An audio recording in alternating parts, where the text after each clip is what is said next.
बकरी मैन भी बनाने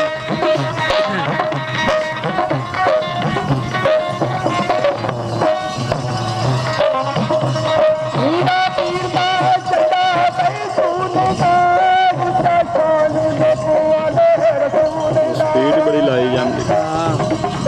देख तो बहुत स्पीड